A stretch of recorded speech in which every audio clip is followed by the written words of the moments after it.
So I saw this today. Overreaction Tuesday. NFL offenses through 2 weeks.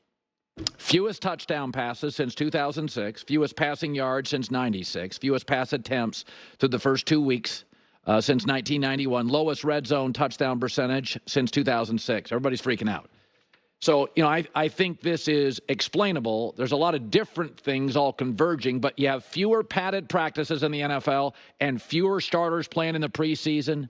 And what's happening is, more than anything, that hurts offensive lines and rhythm. Offense is about rhythm and timing. Defense is about alignment and pursuit. So that's your explanation. You got offensive lines. That's why Atlanta's O-line looks great, because they return all of them. Or a Saints O-line or a Philadelphia O-line looked good last night. You're returning most of your players, right? So that helps. So offense has always been about rhythm and timing. I mean, Tom Brady in his prime would take his receivers on vacation. He didn't take his guards on vacation or his corners on vacation. He took his receivers. So, and also scoring down doesn't necessarily mean something is wrong. The ratings are up, and underdogs had a great weekend. That's great. Every league wants some parity. So, I mean, last night was great television. Did you watch last night and think the league's in a bad spot? I thought it was absolutely sensational TV with two very good quarterbacks spinning it. Two very strong run games, two very good offensive lines. Here's my wacky take. That starting this weekend and the following weeks, 3, 4, 5, 6, you're going to see offenses. Offensive lines, young quarterbacks will improve. Offensive lines will get better rhythm. Defenses tend to have more injuries than offense, and they'll start getting banged up. And everybody will be fine offensively, except the Carolina Panthers. They'll stink. Everybody else will get better. All right. So, 0-2 is generally not good. Since the league went to 17 games, 21 teams have started 0-2. Only 2 have made the playoffs. So the list of teams this year that are 0-2 include one of those teams that went 0-2 and made the playoffs, the Bengals. And I will tell you right now, I think the Bengals have a legitimate shot to face Kansas City in the AFC Championship. Here's what we know about the Cincinnati Bengals. They never get good until pumpkin spice lattes are available. So they're about a week from turning it on. Once the leaves turn orange, they get good. Joe Burrow's been 0-2 multiple times. 5th time in 6 years they're 0-2. They're fine. Okay, once Joe Burrow's got the new hair thing, once the roots go dark again, they're going to be just fine. I'm in on Cincinnati. Why?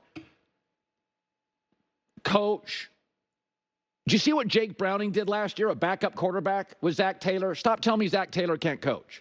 He's more than capable. Not Andy Reid, more than capable. Quarterback A, pass rush A, weapons right now a B, but T. Higgins comes around, they're back to being a B+, A-. They're going to be fine. So I'm not worried at all. Even against Kansas City in the fourth quarter, they had double the yards of Kansas City. On the road, Arrowhead, against an excellent top 3 defense in the league. They're going to be fine. There are teams that are 0-2, like the Ravens have O-line issues. The Rams have major injury issues. Those teams are in trouble. The Giants, a lot of things. There are teams that are 0-2. Carolina's just bad. But Cincinnati is a pass interference call from being 1-1, and they went toe-to-toe and down the stretch, looked every bit as good as Kansas City, and I think Kansas City is a better version than last year's Super Bowl team. So think of teams in terms of components. Think of teams in terms of component. Do you have an A quarterback? Check. A pass rush? Check. Eventually A weapons? Check. Coach? Capable. I say this. You get to a Super Bowl, it's not all Burrow. Okay? Zach Taylor's, he's from the Sean McVay tree, like Kevin O'Connell. There's 2 groups of coaches in this league that almost all their assistants work. Sean McVay's and Kyle Shanahan's. Their assistant, unlike Belichick, his stunk. That's why he hired all of them back. Like McVay and Shanahan's guys work. Zach Taylor's really smart. Here he talks about their 0-2 start. You don't anticipate the start. That's not what we anticipate. But at the same time, I think there's a lot of things that we're continuing to build off of, and we're going to be in the right direction. Everyone's got to be on top of all the details, and we can't give these guys an inch, and we got to find a way to make every play we can and get this first win. But, there's still a lot of football left to play. I'm confident our guys are going to respond the right way this week. Yep. Go look at their schedule. They're going to win 6 of their next 7 games. They're beating Washington, Carolina, host Baltimore, Giants, Cleveland, Philadelphia, Raiders. Look at that schedule. I mean, we knew Kansas City was – Carolina's worse than we thought. Washington's worse than I thought. Giants are the Giants. Raiders have been adorable, but that's not going to last. They're fine. It's Tuesday. It's week 2, Tuesday. Herd hierarchy. It's wacky. I got a glimpse. It's wacky indeed, yes. Doesn't mean it's inaccurate. To look at the Rams and go, yeah, they play the Niners next. They're in trouble. It's not too early to say Kansas City looks like a better version of last year. I don't buy that at all. There are red flags all around this league. Baltimore's offensive line is a red flag. The red flag, don't tell me it's too early. It's too early to crown Pittsburgh that hasn't thrown a touchdown pass. Crown them. It's not too early to go, Sam Darnold looks pretty good with this coach and this team. Not too early to say that. So Minnesota, Detroit, and Green Bay in Chicago's division have all had moments this year where you've gone, yeah, they're good. Minnesota just whacked San Francisco. Green Bay won with a backup quarterback, very impressive.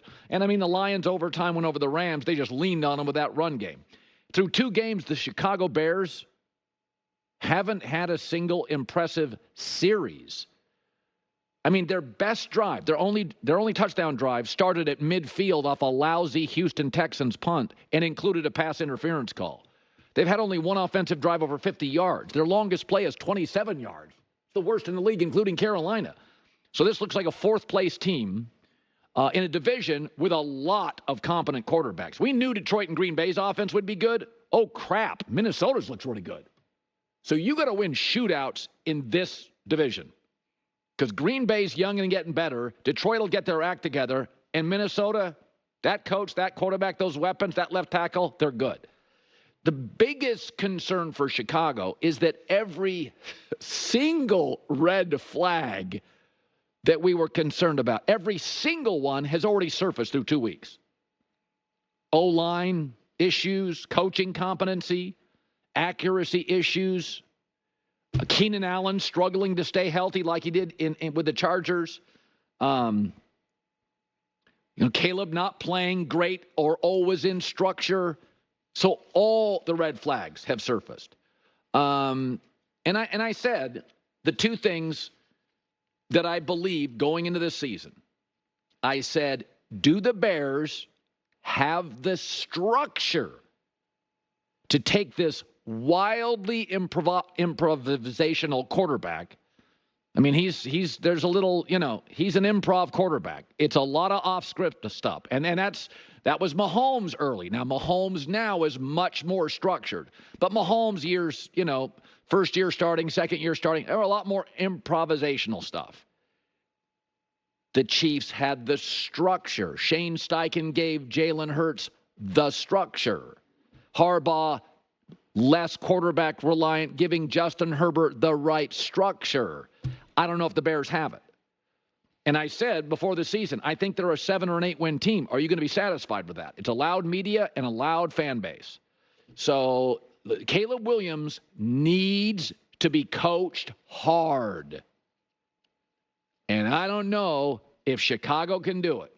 And I don't know. I mean, I'll just throw this out there. You look at their schedule. If they lose 3 of the next 4 games, you will hear Lincoln Riley rumors. I promise you. Now, I don't think Lincoln Riley wants it. He's got a great staff at USC. They're going to beat Michigan. They're going to be 3-0. They're going to be a top 5, 6, 7 team. He's not going to take that job. That's not a good fit for Lincoln Riley. But this is a quarterback that lives on improvisation. Brett Favre did a lot of it. I'm okay with it. Lamar Jackson does a lot of it. Mahomes early did a lot of it. Kyler Murray this weekend did a lot of it. I'm for it. But those kind of quarterbacks needs strong coaching to get structure.